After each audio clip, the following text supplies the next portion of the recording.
मुंबई हमले का गुनहगार आतंकी हाफिज सईद पाकिस्तान में नजरबंदी से रिहा कर दिया गया है। रिहा होते ही हाफिज ने कश्मीर का राग एक बार फिर छेड़ा। हाफिज सईद ने एक वीडियो संदेश में कहा कि मेरी रिहाई से भारत की किरकिरी हुई है, भारत मेरा कुछ नहीं बिगाड़ सकता, कश्मीर आजाद होकर रहेगा। हाफिज सईद ने आगे भी कहा कि हुकूमत के जितने लोग और सरकार के अधिकारी ये सब आकर कह रहे थे कि इनको रिहा नहीं करना चाहिए, लेकिन जजों ने उनकी तमाम बातें सुनकर उनको रद्द करके मेरी रिहाई का हुक्म दिया है।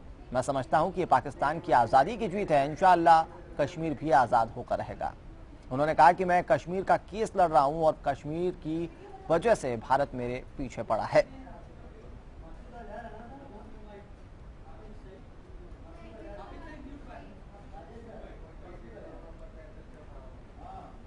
तो पाकिस्तान का चेहरा दुनिया के सामने बेनकाब बार बार हुआ है, इस बार भी हुआ है।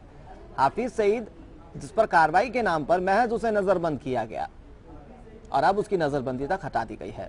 ऐसे में एक बार फिर हाफिज सईद ने फन पसार दिए हैं। हाफिज सईद ये साफ तौर पर कह रहा है कि कोई मेरा कुछ नहीं बिगाड़ सकता और खास तौर पर इशारा भारत की तरफ था। हाफिज सईद ये कह रहा था कि कश्मीर को लेकर उसकी लड़ाई है और इसीलिए भारत उसके पीछे पड़ा है और वे कश्मीर को आजाद करा कर रहेगा। हाफिज सईद को यह समझने की जरूरत है कि अभिन्न अंग है कश्मीर का, कश्मीर भारत का, और ऐसे में हाफिज सईद जैसे कोई भी आतंकवादी या फिर उसके जैसे गीदड़ भपकी देने वाले नेता भारत का कुछ नहीं बिगाड़ सकते। अल्हम्दुलिल्लाह पाकिस्तान में ये इसकी मैं समझता हूँ ये पाकिस्तान की आज़ादी की फतह है और इंशाअल्लाह कश्मीर भी आज़ाद होके रहेगा, क्योंकि मैं कश्मीर का केस लड़ रहा हूँ और कश्मीर की वजह से इंडिया जो है ना जी वो मेरे पीछे पड़ा हुआ है और सब मेहनतें कोशिशें उसकी रायगां गई, नाकाम हुई। अल्लाह ताला ने मुझे रिहाई दी। मैं अल्लाह से दुआ करता हूँ कि अल्लाह ताला इसमें बरकत अता फरमाए और मुझे और मेरे सारे साथियों, जमात के तमाम लोगों, सबको अल्लाह ताला तौफीक दे। दुर्भाग्यपूर्ण है, भारत में काफी सरकार के द्वारा जो प्रयास किए गए थे, दबाव ही नहीं जुनैन बात दुनिया में रखी गई थी और इसी के पूरी दुनिया के प्रेशर में ही पाकिस्तान ने उन्हें नजरबंद किया था, हाउस अरेस्ट किया हुआ था। लेकिन हमें भी इस बात का दुख भी है, पाकिस्तान ने ये जानबूझ के किया होगा ये कहने की जगह हमें भी दिखती है, लेकिन और भी हमारा दबाव बना रहेगा। दुनिया की ओर से मैसेज जाएगा भारत की ओर से, तो उसे और भी उसको अरेस्ट किया जाए, हाउस अरेस्ट किया जाना चाहिए। इसमें पाकिस्तान कोर्ट का कोई कसूर नहीं है। पाकिस्तान के कानून के मुताबिक कोई भी नागरिक 6 महीने से ज्यादा नजरबंद नहीं रखा जाता है तो उसको ट्रायल में डाले बगैर।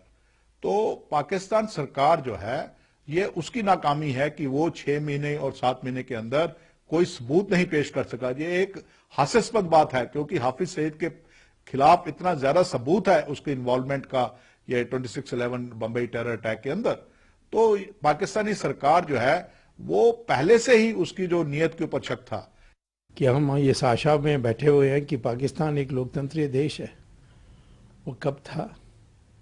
वहाँ तो मिलिट्री, ISI और आतंकवादी लोग यही चलाते हैं, बाकी सब डब्बू हैं। अब आपको गलतफहमी हो जाती है, कोई कह देता है कि बातचीत से सुलझाना चाहिए। हाँ, बातचीत से सुलझाना, बातचीत से ऐसे जो कानून कुछ जानते नहीं हैं और जीवन भर हिंसा किया है, ऐसे लोगों के साथ कैसे एक्सपेक्ट करते हो? ये तो स्वाभाविक है। देखिए, हाफिज सईद कब तक खैर मनाएगा? हाफिज सईद का भांजा मारा गया, ज़कीउर रहमान लखवी का भतीजा मारा गया। ये दोनों घुट घुट के जी रहे हैं, रो रहे हैं, लेकिन बहुत दिनों तक इनकी खैर नहीं है, क्योंकि पाकिस्तान एक आतंकी देश है और आतंकियों का चाचा है हाफिज सईद।